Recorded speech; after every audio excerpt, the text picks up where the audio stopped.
Assalamualaikum warahmatullahi wabarakatuh. Waalaikumsalam warahmatullahi wabarakatuh. Ya teman-teman semua, para pemirsa, kita kembali lagi di program Mahat Majelis Rahat. Kali ini bersama ibunda kita, biasanya manggilnya Simak ya kalau di kelas.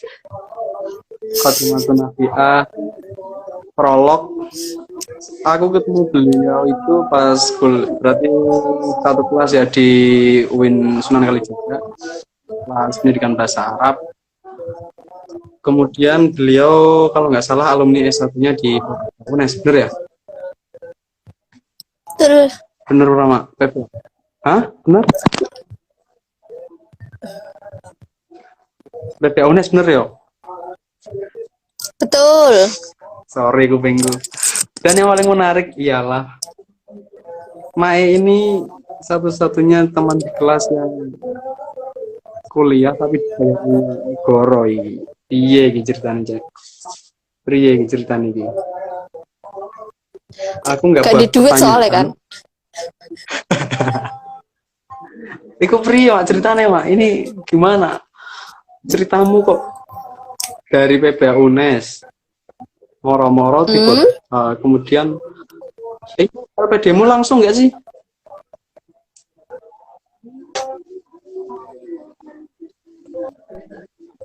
Mana apa yang Halo, cek. LPDB-mu itu langsung pas lulus S1 atau ada jeda dulu baru kemudian daftar S2? Oh, sudah lama banget. Oh. Berapa tahun Aku angkatan 2010, guys. Aku angkatan 2010 loh. Ya dong. Kakak senior. Pantes sidang Simak. Aku angkatan 2010, lulus 2014. Oh. Lulus 2014. S1 UNES, ya bener, S1 UNES masuk 2010, lulus 2014. S1 alhamdulillah juga dapat bidik misi dulu. Oh, bidik misi. Jadi emang bener-bener nggak punya uang buat kuliah ceritanya kayak.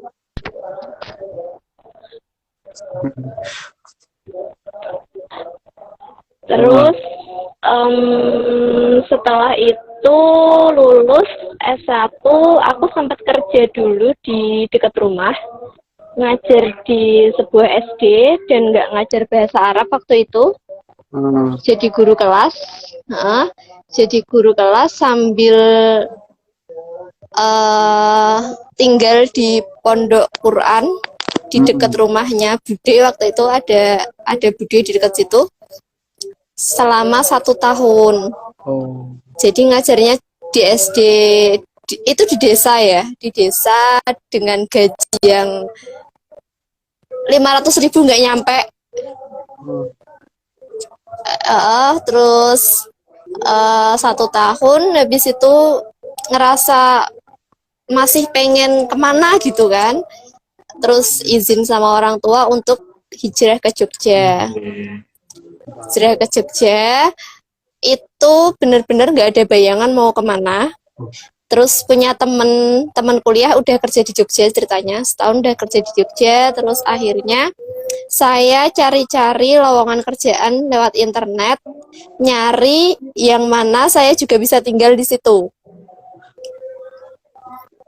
Karena bener-bener nggak ada tempat untuk tinggal di Jogja gitu kan, dan merasa kalau misalnya kerja harus ngekos kayaknya itu berarti ongkos. Jadinya akhirnya di Jogja kerjanya sebagai guru pendamping asrama. Guru pendamping asrama di sebuah SMP Islam. SMP Islam apa? Kayak tersangka wae lo. Sebut saja Mawar. SMP Islam Terpadu Ah. Lukman Hakim Internasional. Wih, Dia ada ngeri, di Kota internasional. Gede. Dia ada di Hmm. Kota Gede. Sebutannya SMP ITLHI sebenarnya. Terus itu di situ selama kurang lebih 3 tahun. Hmm. Dari tahun 2015 ya, saya pindah ke Jogja tahun 2015, Juni 2015. Oh. Terus di sana itu kan karena kerjanya tuh malam ya. Jadi Hmm. jam kerjanya dihitung dari sore sampai pagi. Nanti kalau udah pagi sampai malam lagi, sampai sore lagi, itu saya free job. Hitungannya tuh memang nggak bekerja. Jadinya kayak kosong gitu kan. Akhirnya karena ada beberapa temen di sana yang belajar di Ma'had Ali di UMY itu, di UMY sekarang udah punya gedung sendiri.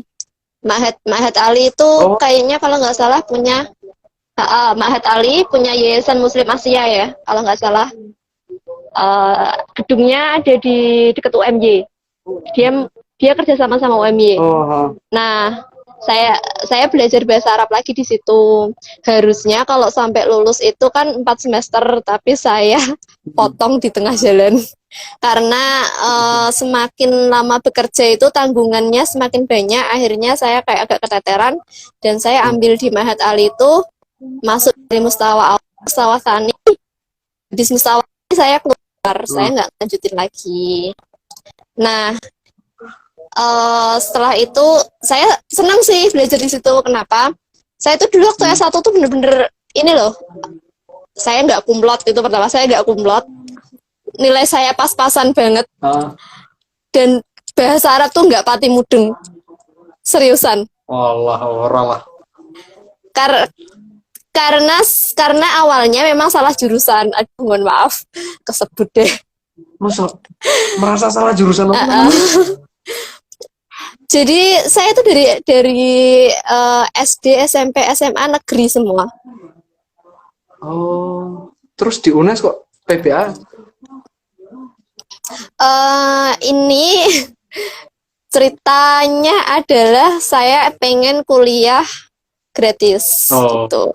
Jadi waktu itu prestasi saya adalah cuma punya piagam, pernah ikut LCC PAI, mewakili SMA, juara 2 tingkat kabupaten. Cuma itu satu-satunya piagam.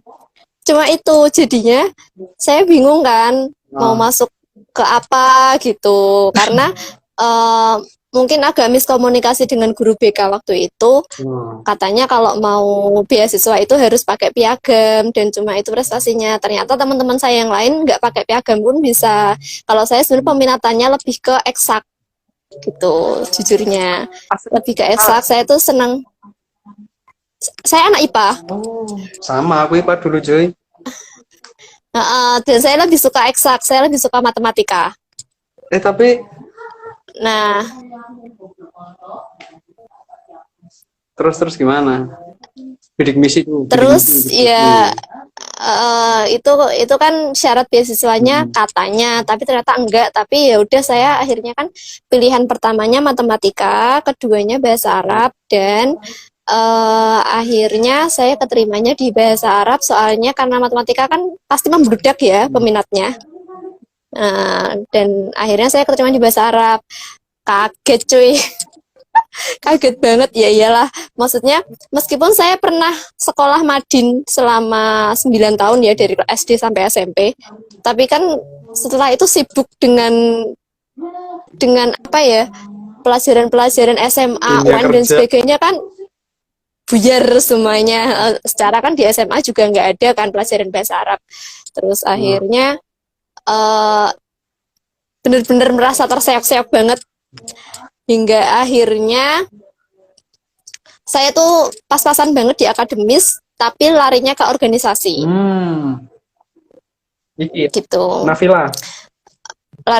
Larinya ke organisasi. Saya di himpunan mahasiswa jurusan, saya di himpunan mahasiswa prodi itu selama kurang lebih 2 tahunan sampai 3 tahun. Pokoknya saya aktif di organisasi selama masih bisa aktif, dan setelah itu fokus ke kuliah lagi semester 6 7 lah.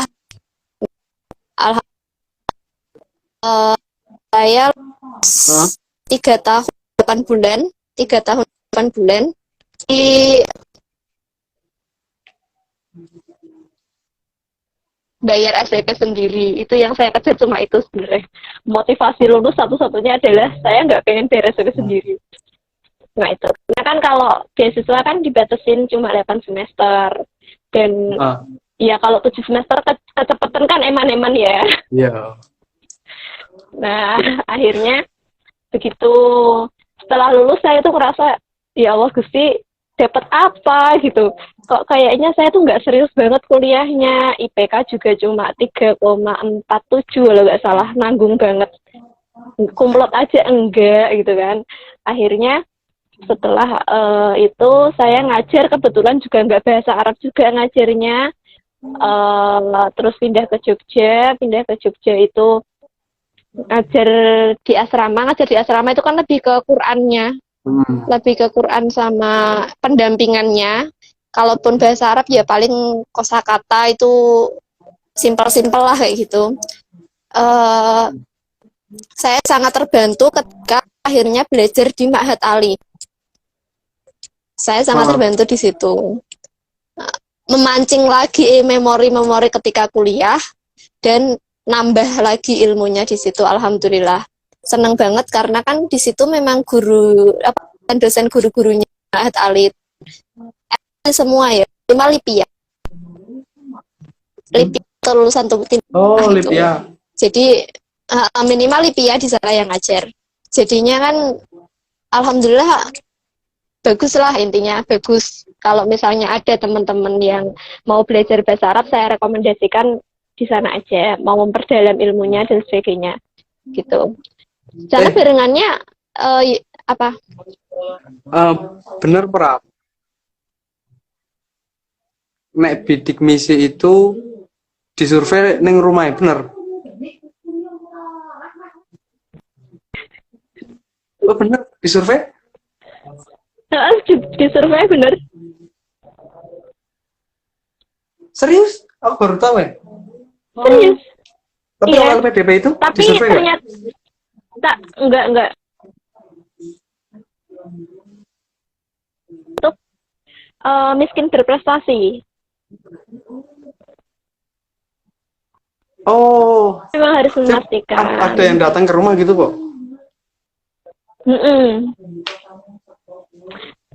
Jadi dulu ceritanya itu saya kan daftar 2. Saya daftar bidik misi di UNY 1, di IAIN Wali Songo, waktu itu masih IAIN ya.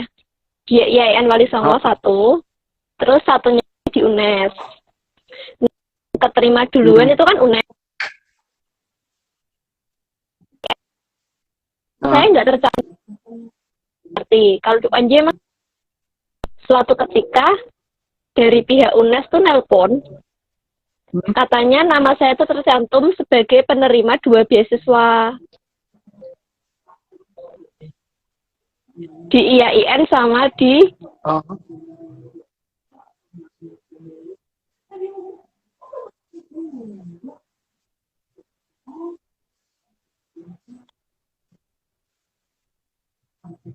Oh, keterima semua. keterima 2. Cerdas anjen sama. Keterima 2, terus akhirnya saya mundur di IAIN mundur, akhirnya saya ambil di UNES karena yang udah pasti lama keterimanya tuh UNES udah jelas ya. Kalau IAIN tuh waktu itu saya terlihat di nama kok nggak ada, tapi kok di dikti tercantum gitu, udah masuk gitu.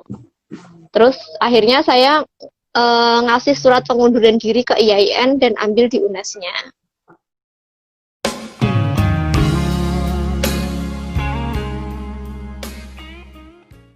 Oke. Di PBA Kayak UNES. gitu. Terus ya intinya di PBA UNES kuliahnya rada ora genah lah. Itu saya pribadi mungkin kuliah rada ora genah. Ya karena aku tuh mungkin lebih kaget. Apa? Jadi Aku tuh dengar. saya merasa kayak Hmm? susah gitu belajarnya susah gitu. Yang lulus kayak pinter-pinter kan, terus di, terus belajarnya susah ditambah minder sisan kan, tambah susah lagi. Iya. Kayak gitu, udah belajarnya susah tambah minder ya lebih susah lagi akhirnya. Tapi dengan segala ini ya keinginan untuk lulus, akhirnya untung saya lulus. Dan untungnya lagi memang alhamdulillah rezekinya nggak bayar sendiri gitu kan, soalnya kalau lebih dari 8 semester kan harus bayar sendiri. Hmm. Terus singkat cerita tadi udah cerita kerjaan ke Jogja, kemudian belajar di Ma'had Ali, selesai. Belum selesai, saya keluarnya karena semakin lama kan pasti tanggungannya banyak, posisinya berubah, amanahnya lebih banyak, akhirnya saya takut keteteran, saya mundur, lanjutin lagi Ma'had Ali akhirnya. Terus saya merasa kemampuan bahasa Arab saya tuh udah lumayan bertambah lah gitu. Setelah dari Mas Ali loh ya. Setelah dari Mas Ali. Jadi teman saya tuh ada yang daftar beasiswa LPDP. Teman-teman kerja dia lulusan HI gitu kan. Ada yang daftar beasiswa LPDP, tapi dia emang pinter banget bahasa Inggrisnya gitu. Kalau saya mungkin ada impian saat itu ya, ada impian kayak gitu, tapi mungkin nanti ya, karena belajar bahasa Inggris tuh bagi saya tuh lebih susah banget gitu. Iya. Kayak aku juga gak bisa bahasa Inggris. Karena mungkin ini ya, kita udah belajar bahasa yang lain, mungkin itu yang bikin apa ya, copying di otak kita tuh jadi susah gitu belajar bahasa yang lain. Tapi ada juga yang mungkin memang dikaruniai kecerdasan bahasa sehingga bisa belajar dengan mudah. Kalau saya memang bukan, belajar satu bahasa asing aja udah terseok-seok gitu kan. Saya tuh pengen banget gitu kan. Memang awalnya ke Jogja itu, kenapa milih Jogja sebagai kota untuk hijrah? Karena S2 bahasa Arab tuh paling deket di Jogja. Di Semarang enggak ada? Kalau dari UN Semarang? Di Semarang waktu itu belum ada waktu itu. Waktu itu belum ada. Jadi kalau dari rumah saya kan Purwodadi. Yang paling mudah dijangkau itu Jogja. Kalau Malang kejauhan. Selain kejauhan, maksudnya gini, saya tuh hijrah baru-baru, nggak ada saudara, cuma ada temennya kerja. Kalau langsung jauh itu nanti kalau something wrong, maksudnya kayak nggak betah atau gimana tuh kejauhan gitu loh kalau mau pulang gitu kan. Jadi akhirnya saya milih Jogja. Memang motivasi awalnya memang mau S2. Entah kapan saya nggak tahu. Tapi entah kapannya saya nggak tahu. Itu motivasi awalnya yang jelas mau S2. Berapa tahun berarti di Jogja udah sebelum kuliah? Dari 2015. 15, 16, 17, 18 ya. 19, 20. Iya. 3 tahun lama. Nah, setelah teman saya itu enggak juga sih. Karena setelah teman saya itu enggak keterima LPDP, terus ada pendaftaran lagi. Saya kan dikasih tahu teman yang dari sastra Arab UIN lah, teman saya ada bilang dikasih tahu kalau temennya kemarin keterima di UGM. Rahasia mak. Nyapa. Rahasia, jangan kasih. Nyapa kalau rahasia. Jangan kasih tahu. Jadi, nah, rezeki ini gak ada yang dia. Iya. Terus dikasih tahu kayak gitu. Kebetulan ada teman saya yang mau masuk S2 pas itu tahun 2016 kalau nggak salah. Teman saya mau masuk S2, bayar lah. Kan teman saya memang teman kerja saya itu memang mau kerja sambil S2. Dia udah disiapin lah dari orang tuanya intinya. Nah waktu itu persyaratannya kan ini kan TOEFL dulu kan kalau mau masuk di UIN kan. Nah dia TOEFL, saya ngetut. Ikut aja gitu. Cuma penasaran pengen tahu kemampuanku tuh sampai mana gitu kan. Iya. Nah, waktu itu nggak tahu kan, nggak belajar, nggak apa, pokoknya cuma pengen tahu aja kalau tes tuh berapa sih skorku kayak gitu. Qadarullah ya, alhamdulillahnya waktu itu skornya 511. Wih, ngeri, ngeri, canggih cuy. Nah, terus dikasih tahu temanku itu kalau ternyata bisa daftar LPDP pakai TOA 500. Biasa. 500. Nah, ya wes aku daftar. Udah. Jadi memang nggak terencana sebenarnya. Nggak terencana. Itu Kan LPDP, iseng awalnya. LPDP yang santri apa yang umum, Mak? Umum. Oh, Belum ada santri waktu itu. Oh, Belum ada santri. Hmm. Santri itu baru-baru. Waktu 2016 tuh LPDP buka 4 1 tahunnya, dan 1 kalinya luar negeri ataupun dalam negeri tuh buka gitu. Nah, saya tuh daftar tahun 2016 yang batch keempat. Oh, setahun berapa kali sih? Waktu itu masih 4 kali. Oh, 4 kali. Waktu itu masih longgar, masih waktu 2016 itu masih 4 kali. Waktu 2017 batch pertama itu tuh berubah agak banyak. Setahun jadi cuma 2 kali aja. Cuma 2 kali, 1 kali dalam negeri, 1 kali luar. Ini sekitar Maret April 2017. Maret April 2017. Nah, itu sistemnya tuh berubah agak banyak. Jadi 1 tahun cuma 2 kali, yang 1 kali itu dalam negeri, 1 kali luar negeri. Secara kesempatan berkurang jauh kan ya. Berkurang gitu kan. Terus waktu itu tuh ada yang sampai ini, yang luar negeri sama yang dalam negeri itu yang 2 kali. Dalam negeri cuma 2 kali karena akhirnya kesempatannya kan. Cuma 1 kali malah kan, 1 dalam negeri, 1 luar negeri. Kalau aku kan cuma dalam negeri kan ambil beasiswanya. Terus habis itu aku tanya waktu ada pameran beasiswa bulan Februarian sebelum pendaftarannya, aku tanya di stand-nya LPDP, tanya berkas-berkas yang sebelumnya tak siapin dan belum sempat ke-upload itu apakah boleh digunakan lagi kayak gitu kan. Terus katanya kan boleh, akhirnya saya daftar lagi. Tapi surat rekomendasinya kan harus diperbaharui. Akhirnya saya skip surat rekomendasi yang udah tuh, padahal udah ada dari dosen-dosen, terus ada dari lurah di desaku juga. Akhirnya tak skip karena males pulang lagi kan, males nyari-nyari lagi. Akhirnya rekomendasiku cuma dari kepala sekolah tempatku kerja. Cuma ini apa namanya? Umur. Oh, umur. Umurnya yang ini. Tapi nggak masalah berarti ya? Berapa Nggak ya? Nggak apa-apa. Yang dibatasin umurnya kalau nggak salah. Gitu. Terus akhirnya saya daftar lagi kan, batch 2017 batch 1 itu. Saya daftar melalui serangkaian proses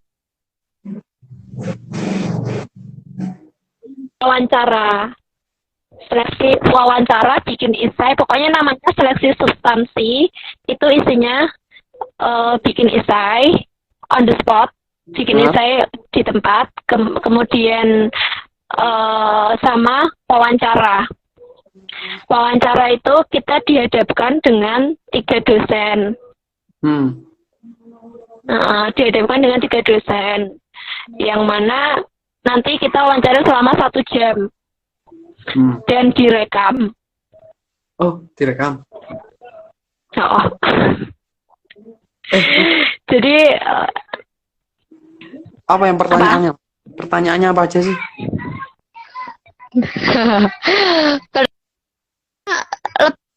Alir ya, cuma pas kuliah mau ngapain, penelitiannya mau apa kayak gitu. Terus ya kayak gitulah. Tapi sekarang kayaknya wawancara dibagi menjadi dua kalau sekarang. Terakhir kalau sekarang loh ya, itu kan saya kan wawancara tahun 2017. Nah, sekarang terakhir saya tuh sempat bantu LPDP untuk jadi admin wawancara waktu tahun kemarin. Itu wawancara dibagi menjadi dua. Jadi wawasan kebangsaan sama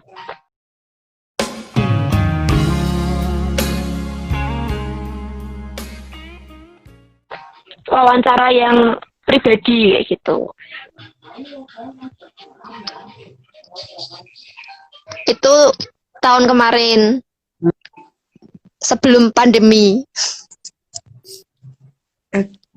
Tahun ini kapan buka lagi? Sekarang udah buka tapi cuma gitu. Rencananya Ya, terus akhirnya kan keterima kan alhamdulillah. Dari di situ saya benar-benar ya Allah. Memang rezeki itu udah diatur ya. Iya. Peluangnya kan sebenarnya lebih banyak tahun kemarinnya tapi saya gagal. Maksudnya gagal karena saya terobos, saya nggak jadi daftar.